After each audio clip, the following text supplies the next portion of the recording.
Okay,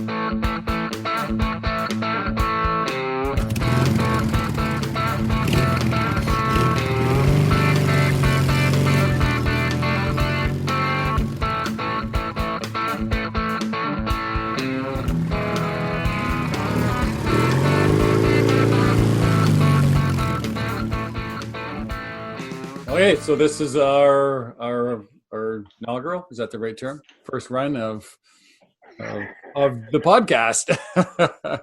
What are we calling this? Audio Adventures with Rob and Mike. That's not so bad. I don't not hate it. We're not calling anything right now until we figure that out. Okay, we're doing a podcast about riding motorcycles in Germany. So, sometimes you have a beer at lunch. It's well past lunch. So this is our first run of our podcast. This is going to be a bit of a learning curve, of course. Learning, hopefully, better ways to do things. But right now, we have the infamous Rob Beach on the other line. Hi, Mike. And on the other side of the connection here is Mike Knott coming to you direct live from Thunder Bay, Ontario. From Thunder Bay, yeah. So we're going to start off talking about today. We thought we'd talk about a bunch of questions I've gotten whenever I've come back from a tour or vacations, and people often ask these things we're going to talk about today. So one of the things I always get asked, and I'm sure you get asked too, Robbie, is where's the best roads? Where's the curviest roads? Which generally that's our outlook on life is where are the curviest roads, I guess. It's not always down to that, but that's a significant factor. Curviest roads. I would have to say from my experiences in Europe that the curviest roads are probably in Italy, central Italy, Tuscany, Calabria. Seems to be never-ending corners there. Actually, funny you're saying that because as I was thinking about this today, I was thinking that Passo de San Marco, am I saying that right? Mm-hmm. That I've only ridden that one a couple times, and every time I do, that's a pretty neat little pass. Although I always feel like I'm on way too big a motorcycle to ride it properly. Yes, well, often that is the problem when we're riding in Europe, is the machine that makes a whole lot of sense in North America doesn't make a lot of sense there. But it is pretty fascinating how relentless the corners can be. Gretchen and I were riding along on a road in Italy, in Tuscany specifically. It wasn't any particular road that was named. It wasn't the Tail of the Dragon. It wasn't the Road to the Sun. It was a road. And I asked Gretchen to start counting corners. And she said, well, what do you mean corners? What's a corner? I said, well, for practical purposes right now, just make it when the bike goes over center. So she started counting. And I said, okay, stop when we got to about 11 miles. And she came up with 304 corners.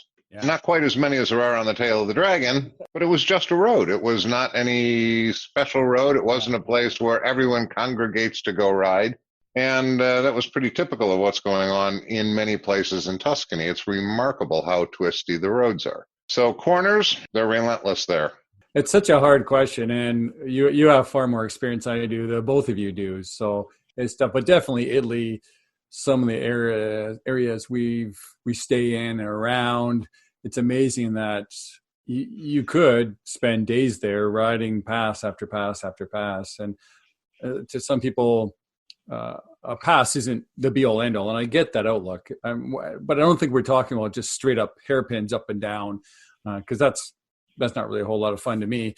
It's more, roads are interesting to me more when they surprise you. And I think Rob has said that sometimes if a road gets in too much of a cadence, that you almost know what's coming up next. If all you're looking for is outright speed, yeah, it's kind of cool. But it's just not the same as when you get into really interesting things, you're not sure what's around the next corner. And certainly Italy has that. It's just some crazy, we often laugh at, like, who designs a road like this? Whoever he is. It's crazy, but a good crazy. But certainly Sardinia. Last time we were in Sardinia, really impressed with the roads there. Now that's still Italy, but maybe not typical what you would think of when you're thinking of Italy. Yeah, Sardinia is pretty fascinating. The roads for motorcyclists are superb there. The pavement is good. The curves are all generally reasonably predictable, but not necessarily with great rhythm. But the surprises that are there tend to be more radius surprises than anything else. And the pavement's clean. It's in great shape. There's very little traffic. It's quite a place to ride. Yeah, it's I found the one day I was trying to explain to you. I remember a few months ago the one road we were down, and this little road. It was in amongst the fields of cork trees, and a neat little road, barely 2 cars wide, and just went on for miles and miles, twisty, turny, great pavement. And you're thinking the only purpose for this road seems to be an access road for the farmers for these cork trees, where most other places, certainly in North America, this would be a dirt road. But here's this beautifully paved road. Well, I think we saw one other car in an hour. So a lightly traveled road, and it's just gorgeous. Like it's just crazy. It's paved and it's that nice. Exactly. Well, they've been working on the roads there for, I don't know, 2,000, 2,500 years. They're fine. Roughly there. The interesting point, though, from the standpoint of curviness is there is also the factor of views. And Sardinia, Tuscany, rarely are you up above the tree line there. It happens, but it's not the norm. In contrast to the Alps, where regularly and routinely you can be riding up above the tree line, which gives you a very different view of the road. We've had some tour members that are very open sky people that didn't particularly like to be riding the twisty road through the woods, and others who do quite enjoy it. So it's a very different experience, whether you're up in the mountains with a twisty road and incredible views, but also incredible drop-offs on the edge of the road, versus being somewhere where it's working through those cork trees and there's not a whole lot of elevation change. You never also break out to the great big views that you have in the Alps and the high mountains. The interesting thing is that in looking at gradients over the course of a tour, I was under the impression that rides in the Alps would have a much more significant difference in the altitude gained and lost than those that we found in Tuscany and in Sardinia. And much to my surprise, it's not. It's about 3.5% in both cases. From one end to the other, you're riding a constant 3.5% grade on average in the Alps, and it's very close to that in Tuscany and Sardinia too. That's interesting now in this day and age of all the GPSs and the data we can extrapolate from these things, that you can figure things like that out. Before it was just see the pants. You don't really know, but to your point, I have a friend who longtime motorcyclist, and he's watched some of the videos I posted from the tours, and he says, "Oh, I can't." He said, "Just whatever it is in my old age, I can't do those roads that are on the edge of the cliff. I don't know how you do it." So he's getting a bit of the fear. I don't know, I guess just a height phobia in there. And I've tried to tell him, but you don't have to. There's often 3, 4, 5, 6 ways to go. Just that's the ones we pick. You don't do a tour that's on the edge of the cliff. So the alpine ones tend to be more like that, more of the bigger views. Whereas you get more Central Italy and everything, where the roads are still twisty turny. Yeah, just you're not on the edge of a cliff all the time. Exactly. So if you don't like that, then yeah, you don't ride those roads. Another road that came to mind, one of my favorites, there's a few, but of course the Timmelsjoch. And that made me think when we're talking about great roads and of course views is the time of year, of course.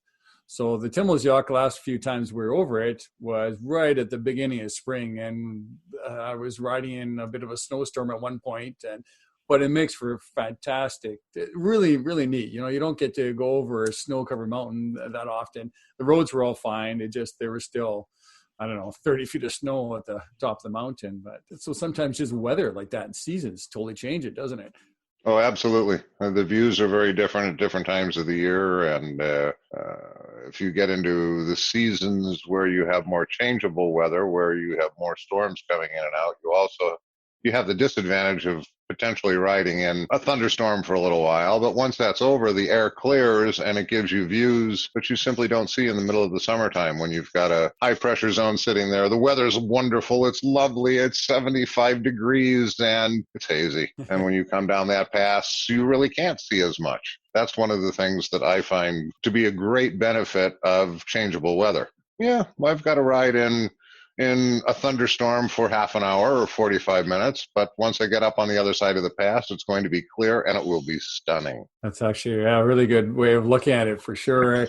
Like you said, that haziness sometimes in that end of July kind of thing that you think, man, if I was here first thing in the morning, it would maybe be just that that crisp, clear blue sky. It probably looks gorgeous, but I don't feel like getting out of bed that early. But The routine views and vistas that are available from the roads in Europe are so fantastic that you can't go wrong no matter when you're there. It's not like on that hazy day you can't see anything because the mountains are right there. They're right there in front of you. So you just can't see the third range back. yeah, yeah. That's one of the things that's really fascinating to a lot of people is just exactly how in your face the mountains are. We had a fellow from Colorado Springs who grew up in Colorado Springs, and at the end of a tour he said, I grew up there in the Rockies. He said, I've ridden dirt bikes in the Rockies my entire life.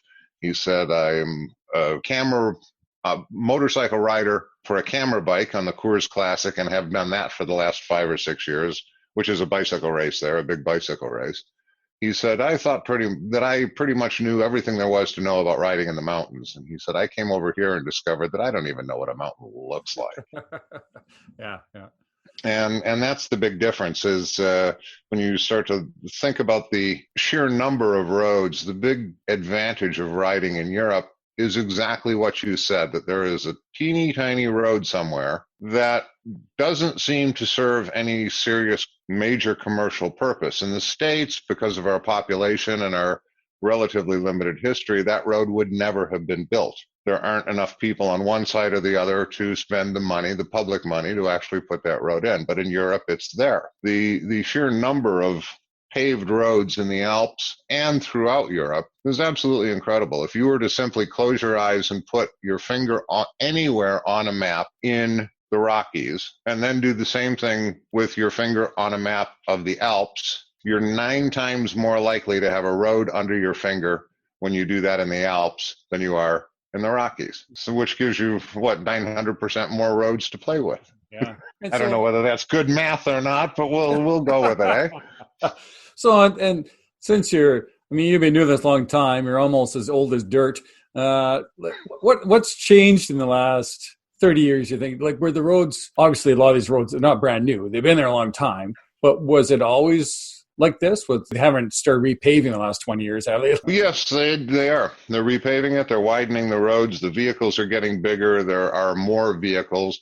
When I started going over there, the first time I went and rode a motorcycle in Europe, I was 17 years old. I had an R90S, and I was surrounded by Beetles, Volkswagen Beetles, yeah, Fiat 500s, 190 Mercedes diesel, all kinds of little teeny tiny cars. Even if it's say a Honda Civic, you look at a Honda Civic from that era to now, the Honda Civic now is the size of what an Accord would be or whatever back then. Everything's upsized now. Mm-hmm.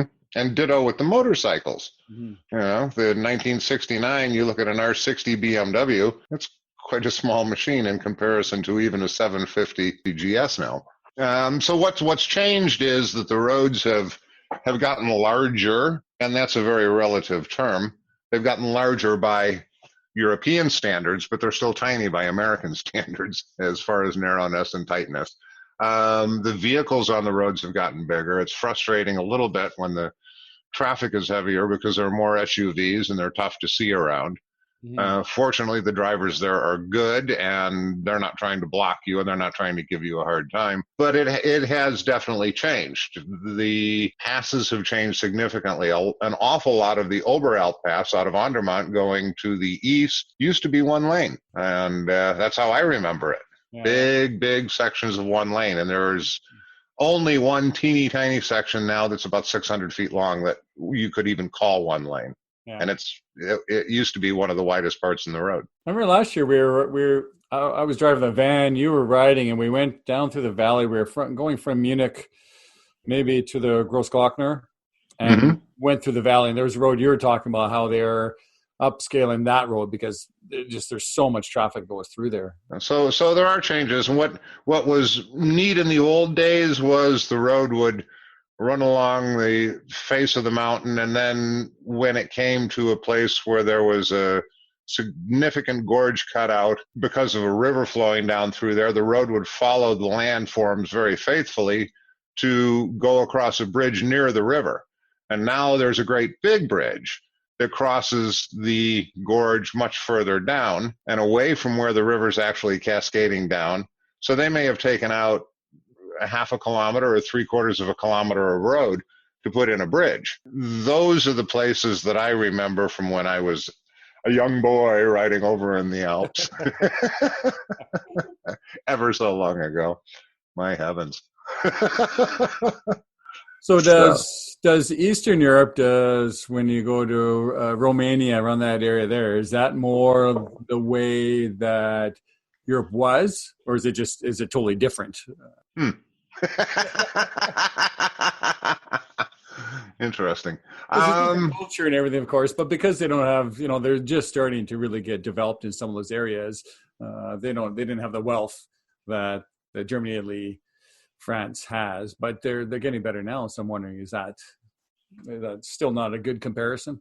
No, because they are so far behind. I mean, they're from World War II up until 15 years ago, 20 years ago. When did the wall come down?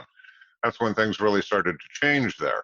Well, during Reagan, so wasn't it? So how long ago was that? Yeah, 80s. So you're talking about 35 or 40 years of fairly major upgrades in Western Europe that hadn't happened in Eastern Europe. Yeah. And it is now, because the EU money started to come in once Romania became a member of the EU. Then the EU money started to pour in a little bit, and they started to build a variety of larger roads, which are sorely needed. I mean, it's not uncommon in Romania to be riding along on the only paved road for 30 miles. Yeah. And everything else off of that road is dirt. It is very different. It's very different.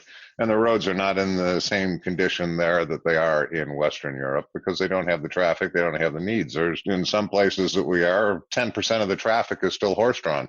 Wow. But twistiest roads, they're everywhere. And one of the things that is really remarkable is that in America, where we use eminent domain to take your property and make that road go straight and wide, they ride around the field. So there are a lot of turns in places that just would not exist in America. Yeah, well, like you've talked before about the Autobahn to the airport. It took forever to get that Autobahn there because the farmer who owned the field, didn't want to sell it. Was that the case? Yeah, indeed. The road was complete. Tunnels were made. I mean, it was absolutely complete right up to the edge of a farmer's field on both sides. Mm-hmm. And we spent 5 years driving along with all of the rest of the traffic that had to go around the north side down a 2-lane road, bumper to bumper traffic in both directions, crawling along in first gear. The eminent domain laws are so different there that it took quite a while to convince him that he really should sell his property so they could build an Autobahn. Complete the Autobahn, I guess, not build it, but complete it. Probably at certain times, everybody would have pitched in $100. Listen, can you just sell us the bloody field? Yep, yeah, that was interesting. But they take great pride in their roads. They take great pride in their driving, and it's a really wonderful and challenging place to ride. Yeah, totally. Another one, when I was thinking about these roads, I was thinking about the gorges. If you're going to go to Col de Bonnet in southern France, I always like going through the gorges. And I think I've been through there about 4 times. I still love riding through there, and then go up to the Bonnet and hike up to the top of the pass. It made me think of it too when you're saying about the views of the mountains. So it's the top of that lookout at the top of Bonnet. It's 360 degrees of mountains. In front of mountains. It's just, it's pretty amazing. It is. Yep. And that's one of the things that's so fascinating about riding in Europe is that routinely you can get up to places that have views that are stunningly exceptional in the Rockies. It's not that they're not there, but they're generally not accessible simply because of the roads and the conditions and the circumstances. And in the Alps particularly, there is not a day that goes by riding in the Alps where you don't have 50 or 100 stunning, incredible views to take in, stop, enjoy, Um, it's beyond description, actually. Those that have been there know what I'm talking about. Those that haven't, Yeah. you're missing it. So those are some of the great ones. Of course, there's more than we can talk about. But you must have some in mind that are kind of overrated. There's ones that people talk about. Oh, I really got to go see this or that. Or there's some that are like, yeah, it's okay, but it's of course the Tail of the Dragon. Yeah, the Tail of the Dragon's okay, but there's a whole bunch of other roads that are just as good, but not so populated. Yes, but for me to talk about roads that are overrated would certainly denigrate the great experiences that those people have had when they conquered the roads that are well known by everybody, right? Yeah. And I think we both are thinking of some of the same ones. Because sometimes people think of great roads just because of the views. It's like the road itself was, yeah, it's okay. It's kind of crowded. There's lots of traffic. It's a bit of a pain in the butt. But when you get up to the top of it, yeah, it's pretty. It's a great view. Some of the little villages that are at the top of them, or I don't know if you call them a village, but there'll be the stores and everything else that are up there. It's a really really neat atmosphere if weather permits. It's pretty cool just hanging out there sometimes. Mm-hmm. Mm-hmm.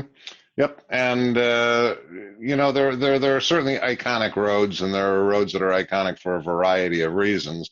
Those that are iconic because of mass media, well, when Top Gear wanders in and says, "Hey, this is the best road in the world," and they're looking at it from the perspective of it's closed at the bottom and it's closed at the top, and I've got the entire thing to myself, that's a very, very different set of circumstances than you and I find when we're there on a normal riding day. Yeah, definitely. Yeah. And that's got a lot to do with it. The traffic has got a lot to do with it. So a road like Stelvio is a stunningly impressive road. Mm-hmm. It is absolutely incredible. And to be climbing or descending Stelvio when there's not a lot of traffic on it and the day is clear, it's incredible. It's fantastic. To be on that same road when it's busy and it's hot and people are annoyed, well, it's not a great place to be. That's got a lot to do with it. And if you happen to say, hey, I want to go to Europe so that I can ride the Stelvio, and that's the only thing that you're really looking at, and you get there and it's rainy and miserable, well, gee whiz. What you just put up there is, this is my huge goal, can be less than what you thought it might be. But there are so many, many great roads and so many roads that nobody's ever heard of, or that people simply don't take because it's not the easiest way to get from A to B. And that's what I like to be searching for and have been pretty successful in discovering, are the little ones that aren't the way everybody else goes.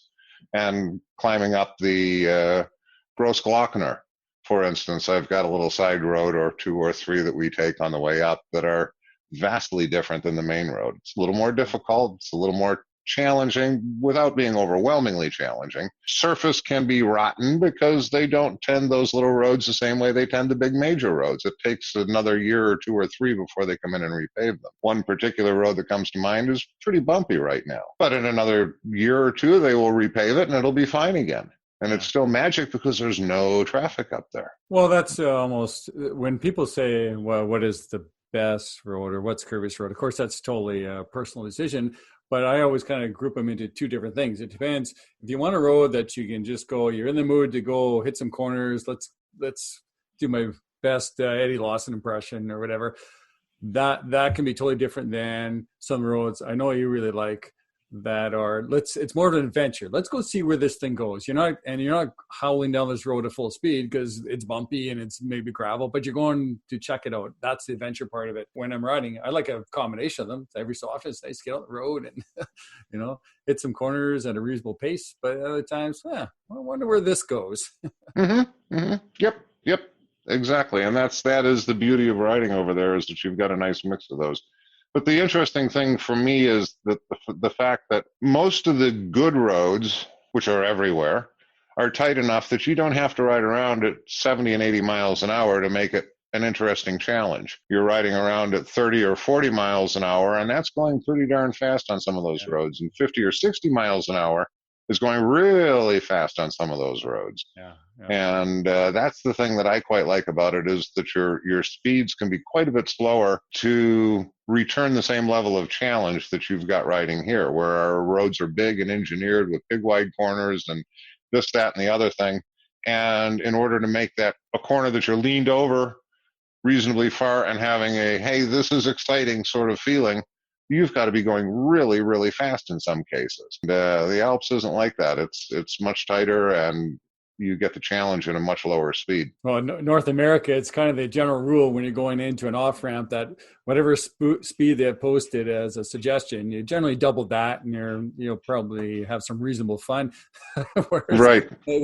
in Europe, not so much. I know when we've been over there so many times, we'll be going down a road and we're going at a pretty good clip. I think we've talked about this before. We don't get past a whole lot, but I do get past, but not a lot. So we go at a reasonable speed. And I'll often say to Bonnie, my wife on the back, I'll say, do you know the speed limit on this road it's going to be either 80 or 100 kilometers an hour. And we almost can't get to the speed limit. There'll be a short straight stretch whereas if I really wanted to, I could hammer the gas, but we're not doing that. And she's almost always quite surprised because, like you said, the road is so tight and turning, and like, how is this speed limit this fast? Because they expect you to use the appropriate amount of care, and you figure it out. You're a big boy or a big girl. You can decide what's appropriate for you and your vehicle. Mm-hmm. Exactly. The laws are not built. The laws are not intended for the lowest common denominator. They're intended for everybody. So sometimes when people hear that, think that, oh, well, there's these tight little roads, and you think, yeah, it's 30 miles an hour, but I'm going to be doing 40, and there'll be a police officer around the corner. It's like, no. In North America, the road would be 30 miles an hour, but it's still 80 kilometers an hour, maybe 100. But all you're going to do is 30 or 40 miles an hour.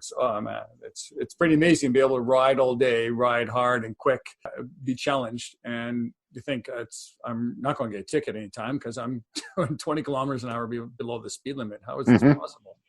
Right. The laws in most of the Western European countries are really sensible in the sense that they're expecting you to slow down in towns, and it opens up a little bit once you get out of town, not to the point of it being ridiculous, but to the point of it being realistic. In town, they're pretty absolute about it, and yes, you can easily get a ticket for going over 50 kilometers an hour, and they're handed out with some frequency. But they don't put speed traps out in the countryside. Whole different mindset. It's an absolutely different mindset. So we talked a bit about seasons, I guess. Really, I know like some of the areas, I guess we have a bit of a problem just with traffic now. That's a bit of a pain. So that's something people can consider. I know I have friends who talk about when should they go over, and it's almost more weather. The seasons are changing and getting warmer, it seems, in the summertime now. So I think that's almost more of a factor. It seems like we've had a few pretty good hot summers in Europe. Yes, and it's getting warmer. But there is a vacation time, and that's a couple of weeks in the middle of August when it can get quite busy. The different countries have different summer vacation schedules. But the beauty of knowing the little roads and taking the time to travel in such a way that you can use the little roads, the traffic's not there on the little roads. You can be riding along on a tiny road on the edge of the Autobahn, and the Autobahn is a dead stop next to you, 4 lanes wide, but you're still riding on a road that's got no traffic on it at all. It is slower and busier in the middle of August, but with some good planning and knowing where to go at that time, you can avoid some of it, or a lot of it, actually. Yeah, if you want to go to the top of the Stelvio to get that picture, expect some traffic, but... that might be the understatement in August. Yeah, expect all the traffic. Yes. Yeah. Like the time that Gretchen and I only got a third of the way up and overheated the motorcycle so badly that we had to stop. And wow. Mm-hmm. Yeah. Yep, and decided that we didn't really want to do that, so we turned around and went back down the Stelvio and said ciao. But at the right time of the year and the right places, it's not bad. And maybe a bit of timing too. If that's the one you want to do, well then, depending on where you are and stuff, okay, maybe you get up the hour and a half early. Let's go hit that thing now before everybody else is up, and it won't be so bad. But if it's the end of the day or it's 4:00, maybe you want to pass until tomorrow morning. Yep, exactly. Yep, or you can come in from the not terribly busy side and go down the not terribly busy side and just look at the really snotty and miserably crowded side. So what are your feelings about Bosnia, Croatia these days? Is everything going to be cool for the next little bit? Yeah, for the next little bit, it's cool. I think that things are getting tenser there. It's a place I'm very much looking forward to getting back to. I quite like it. I like the vast differences in culture that are side by side there. But it's a potential hotspot. I'm not sure that we've seen the end of the conflicts in the Balkans. Now, when you say hotspot, or we say hotspot too, it's really you're talking about between each other. Like your safety there is fine. Um, Yes, yeah. really, they don't. It's just humankind. We're really good at drawing lines between each other, and right now there's some tension. But certainly Sarajevo is a really cool little country, isn't it? Or a city, sorry. I really enjoy going there.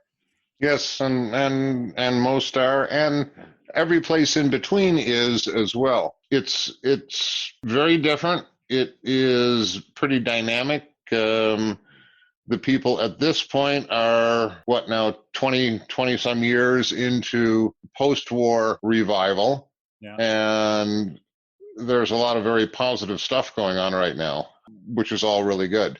There's still political tension there, but it tends to be far more local political tension than international political tension at this point.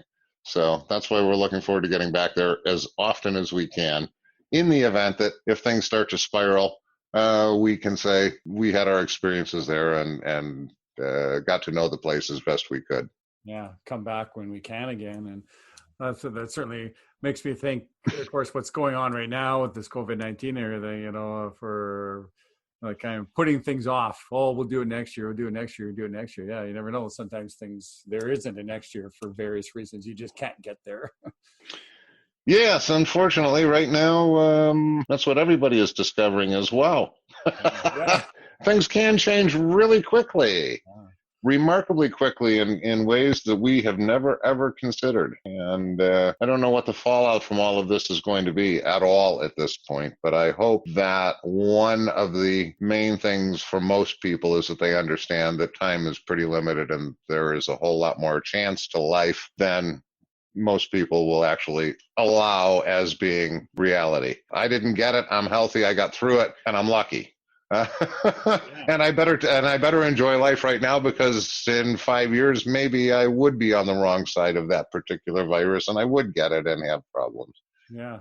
Yep. Live life while you can. Well, that's the thing. It's not that it has to be terminal, not to get too dark here, and all of a sudden you're no longer here. But all it takes is something to you screw up your knee and bad enough for you in this kind of situation. If we're talking the flu, maybe it screws up your lungs enough that you can't breathe well enough to feel comfortable traveling, or your insurance won't allow you, or whatever. Who knows?